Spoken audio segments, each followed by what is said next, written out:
Section 54 के अंदर sweat equity shares and section 62 के अंदर एम्प्लॉय स्टॉक ऑप्शंस दोनों ही एम्प्लॉयज़ को दिए जाते हैं, लेकिन दोनों में फ़र्क क्या है आइए समझते हैं। Sweat equity shares company as a reward देती है, एज अ कॉम्पनसेशन देती है अपने उस एम्प्लॉय के लिए जिसने कोई technical know how, value addition या इंटेलेक्चुअल प्रॉपर्टी कॉन्ट्रीब्यूट की हो।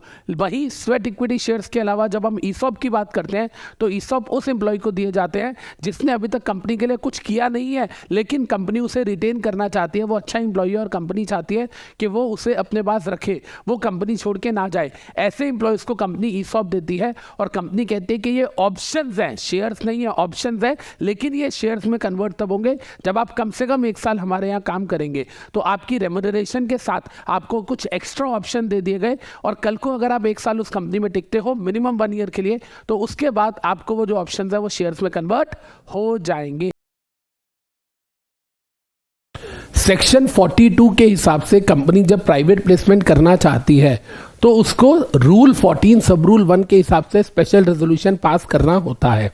लेकिन क्या आप जानते हैं कि एक केस ऐसा भी है जहां प्राइवेट प्लेसमेंट ऑफ सिक्योरिटी हो सकता है बिना एसआर पास किए? जी यस, रूल 14 सब रूल 1 का जो प्रोवाइजो 2 है वो बात करता है कि अगर नॉन कन्वर्टिबल डिवेंचर्स कंपनी ला रही है प्राइवेट प्लेसमेंट के थ्रू एंड वो सेक्शन 180 सबसेक्शन 1 क्लॉज सी यानी कि कंपनी की एब्सोल्यूट बोरिंग्स की लिमिट के अंदर आता है, तो उस केस में कंपनी को ना ही सेक्शन 180 में और ना ही सेक्शन 42 में यानी कि रूल 14 सब रूल 1 के अंदर कंपनी को एसआर पास करने की जरूरत नहीं है। In short, non convertible debentures का प्राइवेट प्लेसमेंट अगर with in the limit of section 180 है तो एसआर की रिक्वायरमेंट नहीं है। एक कंपनी जो है वो मैक्सिमम 200 लोगों को प्राइवेट प्लेसमेंट ऑफ सिक्योरिटी कर सकती है, ये तो हमें पता है। लेकिन ये जो सेक्शन 42 है, ये जो 200 की लिमिट बोलता है, ये सारी सिक्योरिटीज के लिए है या for every kind of security है या for every class of security है? आइए समझते हैं। ये जो 200 की लिमिट है बेटा, ये for every kind of security दी गई है। मतलब एक कंपनी 1 साल में 200 लोगों को इक्विटी शेयर्स ऑफर कर सकती है, 200 लोगों को प्रेफरेंस शेयर्स ऑफर कर सकती है, 200 लोगों को डिवेंचर ऑफर कर सकती है। लेकिन हाँ, अब मान लीजिए कि वो जो प्रेफरेंस शेयर्स ऑफर कर रही है वो एक non convertible redeemable preference shares कर रही है और साथ में कंपल्सरी कन्वर्टिबल प्रेफरेंस शेयर्स, तो उन दोनों की अलग अलग की 200 लिमिट नहीं है, टोटल प्रेफरेंस शेयर्स की लिमिट 200 लोगों को है। इसका मतलब काइंड को मिलेगा 200 की लिमिट, उसके डिफरेंट क्लासेस को नहीं। अगर कंपनी इक्विटी शेयर इशू कर रही है एंड वो 200 लोगों को देना चाह रही है तो वो 200 की limit ordinary equity share and DVR दोनों को मिला के होनी चाहिए। कंपनीज एक्ट का सेक्शन 2 क्लॉज 68 जो कि प्राइवेट कंपनी की बात करता है, उसके क्लॉज 2 के अंदर ये तो दिया गया कि 200 से ज्यादा मेंबर एक प्राइवेट कंपनी में नहीं हो सकते, लेकिन वहां डिबेंचर होल्डर्स की तो कोई लिमिट नहीं दी। तो क्या आपको भी ये लगता है कि डिबेंचर होल्डर्स प्राइवेट कंपनी में इन्फिनाइट हो सकते हैं? जी नहीं, ऐसा नहीं है। आइए समझते हैं। एक प्राइवेट कंपनी जो है वो 1 साल में 200 से ज्यादा लोगों को प्राइवेट प्लेसमेंट ऑफ डिबेंचर नहीं कर सकती। जी हां, इसका मतलब अगर उसने पहले 10 सालों में 200 लोगों को 200 लोगों को हर साल प्राइवेट प्लेसमेंट करी तो 10 साल में 2000 लोगों को करी। हां सर, उसके बाद 11वें साल तो उसे रिडीम करना पड़ेगा ना। आपको पता है कि डिबेंचर जो है वो 10 साल से ज्यादा के लिए इशू नहीं किए जा सकते। इसका मतलब क्या हुआ कि 11वें साल जब कंपनी रिडीम करेगी आफ्टर कंप्लीशन ऑफ 10 ईयर्स तो वो 1800 डिबेंचर होल्डर हो जाएंगे। फिर कंपनी दोबारा 200 लोगों को इशू करेगी तो दोबारा 2000, मतलब प्राइवेट कंपनी में 2000 से ज्यादा डिबेंचर होल्डर्स नहीं हो सकते। फाइनेंशियल ईयर स्टार्ट होते ही कंपनी ने 110 ऑफरीज को प्राइवेट प्लेसमेंट करी इक्विटी शेयर्स की, एंड सेम फाइनेंशियल ईयर खत्म होने से पहले भी कंपनी ने 110 ऑफरीज को, नए ऑफरीज को इक्विटी शेयर्स की प्राइवेट प्लेसमेंट करी। ये 220 ऑफरीज हो गए। सर क्या ये प्राइवेट प्लेसमेंट की वायलेशन नहीं है? यस, लेकिन अगर मान लीजिए इन 220 में 20 बैंक्स होते या पब्लिक फाइनेंशियल इंस्टीट्यूशंस होते या म्यूचुअल फंड्स होते या एफआईआईज होते यानी कि क्यूआईबी क्वालिफाइड इंस्टीट्यूशनल बायर्स होते तो फिर इन 20 को काउंट नहीं किया जाता एंड ये सेक्शन 42 का वायलेशन नहीं माना जाता। जो बात मैंने आपको बताई ये कहां लिखी है? रूल 14 सब rule 2 read with its proviso. Section 42 of the companies act private placement of securities की बात करता है और कंपनी एक सिक्योरिटी जो है वो एक साल के अंदर 200 से ज्यादा लोगों को नहीं दे सकती, वन काइंड ऑफ सिक्योरिटी। लेकिन company section 62 subsection 1 clause B के अंदर जब ईसॉप ऑफर करती है तो अपने 5000 इंप्लॉइज को एक साथ ऑफर कर देती है। तो वो कैसे पॉसिबल होता है? वो बिल्कुल पॉसिबल है क्योंकि वो एक एक्सेप्शन है जो कि प्रोवाइडेड है रूल 14 सब रूल 2 के प्रोवाइजो के अंदर। जी हां, रूल 14 सब रूल 2 का प्रोवाइजो बोलता है कि जब कंपनी ईसॉप इश्यू कर रही है अपने एम्प्लॉइज को तो उस टाइम पर प्राइवेट प्लेसमेंट की 200 की लिमिट जो है वो एप्लीकेबल नहीं होगी। सेक्शन 55 बात करता है issue and redemption of preference shares की। इसमें सेक्शन 55 सबसेक्शन 2 का जो प्रोवाइजो 2 है वो बोलता है जब भी कंपनी रिडीम करती है प्रेफरेंस शेयर्स को अपने एक्यूमुलेटेड प्रॉफिट्स में से तो इक्वल अमाउंट सीआरआर में ट्रांसफर होगा एंड वो जो सीआरआर क्रिएट होगा कंपनी अपनी बैलेंस शीट में लायबिलिटी साइड में करेगी, उसको यूटिलाइज कर सकती है कंपनी सिर्फ और सिर्फ बोनस शेयर इश्यू करने के लिए।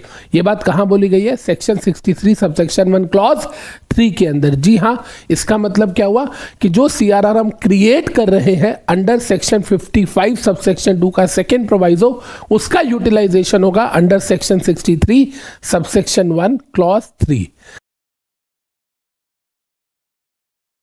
Board of directors BR pass करके बोनस शेयर्स को रिकमेंड करते हैं एंड उसके लिए शेयर होल्डर्स का ऑर्डिनरी रेजोल्यूशन भी चाहिए होता है।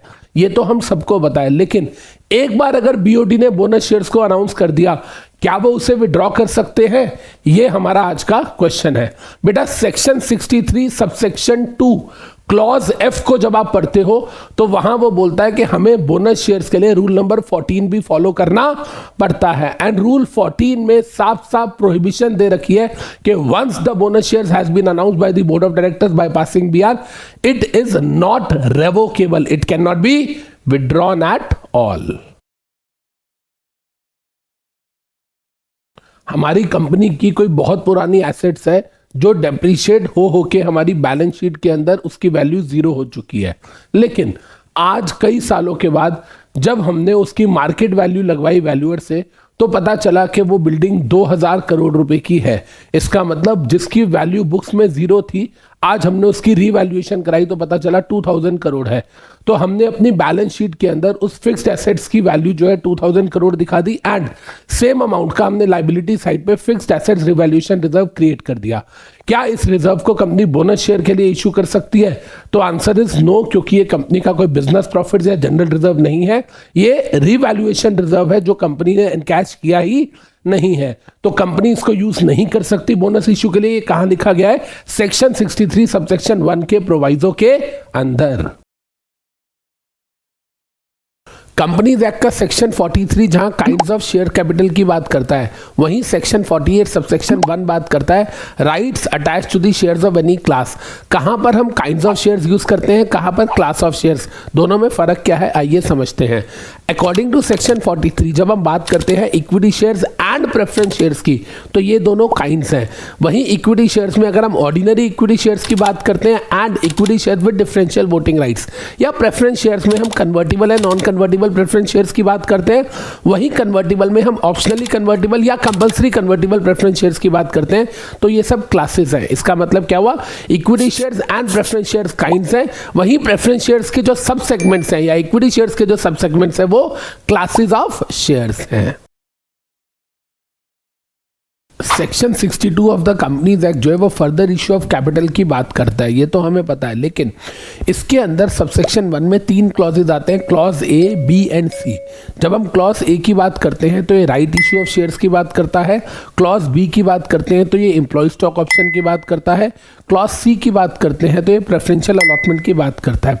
ये तीनों ही तरीके हैं कैपिटल रेज करने के, लेकिन क्या आप जानते हैं कि सेक्शन 62 सबसेक्शन 1 क्लॉज ए यानी कि राइट इश्यू के लिए सिर्फ बीआर चाहिए होता है, जबकि जब हम क्लॉज बी की बात करते हैं ईसॉप की, इसमें पब्लिक कंपनी को स्पेशल रेजोल्यूशन पास करना पड़ता है, वहीं प्राइवेट कंपनी जिसने एनुअल कंप्लायंसेस किए हुए हैं MGT 7 एंड AOC 4 वाले, उसे सिर्फ और सिर्फ OR पास करना पड़ता है। वहीं प्रेफरेंशियल अलॉटमेंट के लिए सेक्शन 62 सबसेक्शन 1 क्लॉज सी के अंदर कंपनी को SR पास करना पड़ता है, फिर चाहे वो कंपनी पब्लिक हो या प्राइवेट हो। जब भी कोई कंपनी बुक बिल्डिंग मेथड से पब्लिक इशू लाती है, फिर चाहे वो आईपीओ हो या एफपीओ, तो कंपनी प्राइस की एक रेंज देती है। For example 100 to 120 rupees. जो रुपीज़ 100 है इसे हम बोलते हैं फ्लोर प्राइस, जबकि जो 120 रुपीज़ है अपर वाला उसे बोलते हैं कैप प्राइस। क्या ये पॉसिबल है कि कंपनी सिर्फ और सिर्फ फ्लोर प्राइस दे, कैप प्राइस दे ही ना? इसका मतलब क्या हुआ कि कंपनी सिर्फ बोल रही है हम बुक बिल्डिंग मेथड ला रहे हैं, दैट टू 100 रुपीज़ का फ्लोर प्राइस दिया हुआ है। क्या ऐसा हो सकता है? बिना अपर रेंज के बुक बिल्डिंग मेथड अप्लाई कर सकती है कंपनी? तो आंसर इज यस। इंडिया में पहला बुक बिल्डिंग मेथड आया था फरवरी 2002 में, जो कि भारतीय एयरटेल लाई थी, एंड उसके अंदर उस बुक बिल्डिंग मेथड के अंदर कंपनी ने सिर्फ और सिर्फ फ्लोर प्राइस दिया था ₹45 का। Go and check it on Google. मैं Amit Vora Haldiram snacks private limited का शेयर होल्डर हूं। मेरे पास SH1 में शेयर सर्टिफिकेट है कंपनी का। वो शेयर सर्टिफिकेट मुझे 2 राइट्स प्रोवाइड करता है, आइए समझते हैं। पहला राइट होता है एस्टॉपल एज टू टाइटल, मतलब ये कि उसमें मेरा नाम है तो कंपनी मेरी ओनरशिप को डिनाई नहीं कर सकती, वो मेरी ओनरशिप का प्रूफ होता है। And secondly estoppel as to payment, इसका मतलब अगर मैंने वो पैसे दे रखे हैं, मान लो 10 रुपये का शेयर है एंड मैंने 10 रुपये दे रखे हैं, तो वो फुली पेड अप शेयर है। मैंने कितने पैसे दे रखे हैं वो उसका भी एविडेंस होता है एंड कंपनी उससे भी डिनाई नहीं कर सकती। तो शेयर सर्टिफिकेट 2 राइट्स देता है, पहला एस्टॉपल एज टू टाइटल, दूसरा एस्टॉपल एज टू पेमेंट। क्या एक कंपनी जब अपने मेंबर्स को शेयर सर्टिफिकेट इशू करती है तो वो ऑफिशियल पब्लिकेशन माना जाता है? ये बहुत ही इंपॉर्टेंट क्वेश्चन है, आइए समझते हैं। ऑफिशियल पब्लिकेशन का मतलब होता है कोई ऐसा डॉक्यूमेंट जो कंपनी पब्लिक एट लार्ज के लिए इशू करती है, जैसे कि कंपनी की कैश फ्लो स्टेटमेंट हो गई, कंपनी की बैलेंस शीट P&L हो गई, कंपनी का प्रॉस्पेक्टस हो गया, या कंपनी की प्रेस रिलीज हो गई न्यूज़पेपर में। लेकिन जो शेयर सर्टिफिकेट है वो कंपनी अपने शेयर होल्डर को देती है, जिसके अंदर उस शेयर होल्डर का नाम लिखा होता है एंड उस शेयर होल्डर ने कितने पैसे दिए हैं वो लिखा होता है। तो कहने का मतलब क्या हुआ? शेयर सर्टिफिकेट आपके और कंपनी के बीच में एक प्राइवेट कॉन्ट्रैक्ट है, वो कोई ऑफिशियल पब्लिकेशन नहीं है। सेक्शन 46 बोलता है कि आप कंपनी के शेयर सर्टिफिकेट होल्डर हैं, तो इसका मतलब ये आपकी ओनरशिप का प्रूफ है। लेकिन क्या आप जानते हैं कि अगर मेरे पास शेयर सर्टिफिकेट है फिर भी मेरा नाम कंपनी के रिकॉर्ड में रजिस्टर ऑफ मेंबर्स में नहीं है, क्या मैं मेंबर माना जाऊंगा या नहीं? या क्या रजिस्टर कंक्लूसिव एविडेंस होता है मेरी मेंबरशिप का?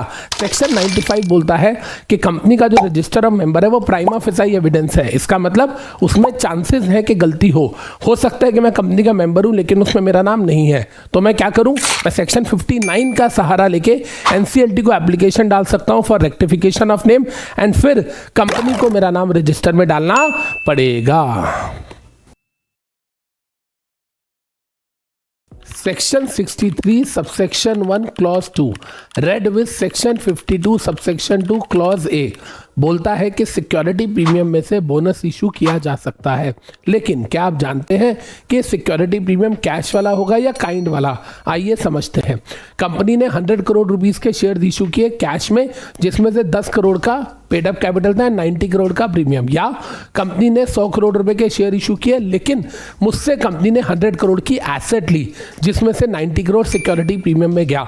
अकॉर्डिंग टू कंपनी लॉ, चाहे सिक्योरिटी प्रीमियम कैश में हो या काइंड में, कंपनी दोनों में से बोनस इशू ला सकती है। वहीं सेबी बोलता है कि लिस्टेड कंपनी सिर्फ सिक्योरिटी प्रीमियम कैश वाला जो है वो बोनस के लिए यूज कर सकते हैं, काइंड वाला नहीं कर सकती।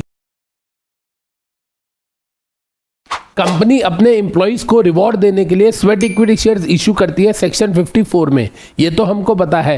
एंड उन स्वेट इक्विटी शेयर्स पे लॉक इन पीरियड होता है, यानी कि कंपनी जब आपको शेयर्स अलॉट करती है क्योंकि आपने कंपनी को कोई टेक्निकल नो हाउ या कोई वैल्यू एडिशन कंट्रीब्यूट किया होता है, तो क्या उस पर कोई लॉक इन होता है? हाँ सर, हमें पता है लॉक इन भी होता है 3 साल का। लेकिन क्वेश्चन ये है कि क्या कंपनी 3 साल से ज्यादा का लॉक इन रख सकती है? यानी कि सर कंपनी आपको स्वेट इक्विटी शेयर्स दे रही है और कंपनी कह रही है कि आप इसे 5 साल तक नहीं बेच सकते। Is it possible? तो आंसर इज यस बच्चे। Sweat equity shares issued to director और employee shall be lock in for a period of 3 years. इसका मतलब क्या है कि 3 साल के लिए लॉक इन होना जरूरी है। अगर आप 3 साल से ज्यादा के लिए भी करते हैं तो ये 3 इयर्स की कंडीशन फुलफिल हो जाएगी। अगर आप किसी कंपनी के फिजिकल शेयर होल्डर हैं और आपके पास SH1 में शेयर सर्टिफिकेट है, तो आप किस किस केस में डुप्लीकेट शेयर सर्टिफिकेट यानी कि second copy of share certificate के लिए अप्लाई कर सकते हैं? सेक्शन 46 सबसेक्शन 2 इसकी बात करता है, आइए समझते हैं। अगर आपका शेयर सर्टिफिकेट लॉस्ट हो गया है यानी कि गुम हो गया है, डिस्ट्रॉय हो गया है, मान लीजिए जल वगैरह गया है, किसी ने गलती से आग लगा दी, घर वालों ने पुरानी रद्दी समझ के जला दिया, या अगर हम बात करें कि आपका शेयर सर्टिफिकेट डीफेस हो गया है, कोई खाना वगैरह खा रहे थे, कोई सब्जी गिर गई, हल्दी लग गई उसमें, या म्यूटिलेट हो गया है, म्यूटिलेट मतलब बच्चों ने उसको एरोप्लेन समझ के उड़ा दिया एंड अब वो डैमेज हो गया है एक तरीके से, या अगर आपका शेयर सर्टिफिकेट टर्न आउट हो गया है, कई बार होता है कि हम उसको कभी अपने घर के बेड के नीचे रखते हैं फोल्ड करके और कई सालों बाद निकालते हैं तो वो उसी शेप में, स्क्वायर शेप में फट जाता है। तो ये 5 केसेस हैं जहां पर आप कंपनी के पास जा सकते हैं और कंपनी को डुप्लीकेट शेयर सर्टिफिकेट के लिए आप अप्लाई कर सकते हैं। Section 46 subsection 1 read with rule 5 सब rule 3 of share capital and debenture rule 2014 बात करता है साइनिंग ऑफ शेयर सर्टिफिकेट के बारे में। शेयर सर्टिफिकेट में अगर कंपनी की कॉमन सील है तो वो लगाई जाएगी एंड कंपनी के कोई भी 2 डायरेक्टर साइन कर सकते हैं अगर कंपनी में सीएस नहीं है तो, लेकिन अगर कंपनी में सीएस है तो एक डायरेक्टर के साथ एक सीएस के साइन होना जरूरी है। इसके अलावा एक इंपॉर्टेंट चीज है समझने वाली जो कि बात करता है मोड ऑफ सिग्नेचर। बेटा जब आप रूल 5 सब रूल 3 की एक्सप्लेनेशन का क्लॉज बी पढ़ोगे तो आप उसके अंदर देखोगे कि भाई जो डायरेक्टर होता है उसके सिग्नेचर जरूरी नहीं है बाय हैंड हो, वो प्रिंटिंग भी हो सकते हैं, प्रिंटेड फॉर्मेट में हो सकते हैं। जब सर्टिफिकेट बन रहा था तभी प्रिंट करवा लिए थे, लेकिन कंपनी सेक्रेटरी के सिग्नेचर्स पहले बाय हैंड होना जरूरी थे, अब उसको भी प्रिंटिंग अलाउ कर दी गई है। कंपनी अपने उस एम्प्लॉय को जिसने technical know how, value addition या इंटेलेक्चुअल प्रॉपर्टी दिया है उसको स्वेट इक्विटी शेयर्स की फॉर्म में रिवॉर्ड देती है, ये तो हमें पता है, लेकिन एम्प्लॉय का क्या मतलब होता है with respect to sweat equity share, आइए समझते हैं। रूल 8 सब रूल 1 की एक्सप्लेनेशन में एम्प्लॉय की डेफिनेशन दी गई है। कहता है अगर आप उस कंपनी के परमानेंट एम्प्लॉय हैं, चाहे आप इंडिया में पोस्टेड हैं चाहे इंडिया के बाहर आप सिचुएटेड हैं, दोनों ही केसेस के अंदर आप एलिजिबल हैं स्वेट इक्विटी शेयर्स के लिए। इसके अलावा अगर आप कंपनी के डायरेक्टर हैं, चाहे होल टाइम या पार्ट टाइम डायरेक्टर, तो भी आप एम्प्लॉय की डेफिनेशन में आएंगे। इन एडिशन टू दिस अगर आप सब्सिडरी कंपनी के एम्प्लॉय या डायरेक्टर हैं, फिर चाहे वो सब्सिडरी इंडिया में लोकेटेड है या इंडिया के बाहर, तो भी आप एम्प्लॉय माने जाएंगे। एंड होल्डिंग कंपनी के डायरेक्टर या एम्प्लॉय को भी कंपनी स्वेट इक्विटी शेयर दे सकती है, लेकिन वो होल्डिंग कंपनी सिर्फ और सिर्फ इंडिया में होनी चाहिए।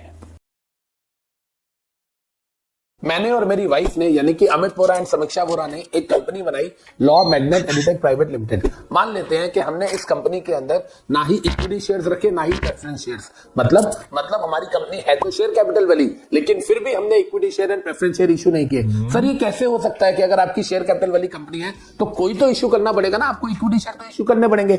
जी नहीं, हमने इक्विटी शेयर इशू नहीं किए, हमने इशू किए क्लास 1 और क्लास 2 शेयर्स। मतलब क्लास 1 शेयर जिसमें सिर्फ और सिर्फ डिविडेंड मिलता है, कोई वोटिंग राइट नहीं, जो कि मेरी वाइफ के पास है, एंड क्लास 2 शेयर्स जिसमें सिर्फ और सिर्फ वोटिंग राइट मिलता है, डिविडेंड नहीं मिलता, जो कि मेरे पास है। कहने का मतलब वाइफ जो है वो सारा का सारा पैसा ले जाती है और सारी की सारी मैनेजमेंट मेरे हाथ में है। सर क्या ये पॉसिबल है? बिल्कुल जी हाँ। सेक्शन 43 जो कि काइंड्स ऑफ शेयर कैपिटल की बात करता है, इक्विटी एंड प्रेफरेंस, वो प्राइवेट कंपनी पे अप्लाई नहीं होता अगर उसके एमओए में लिखा हो अदरवाइज। इसका मतलब क्या हुआ कि एक private company equity and preference share capital के अलावा कोई और काइंड ऑफ कैपिटल भी इशू करना चाहती है और उसको अपनी तरफ से कोई नाम देना चाहती है तो कर सकती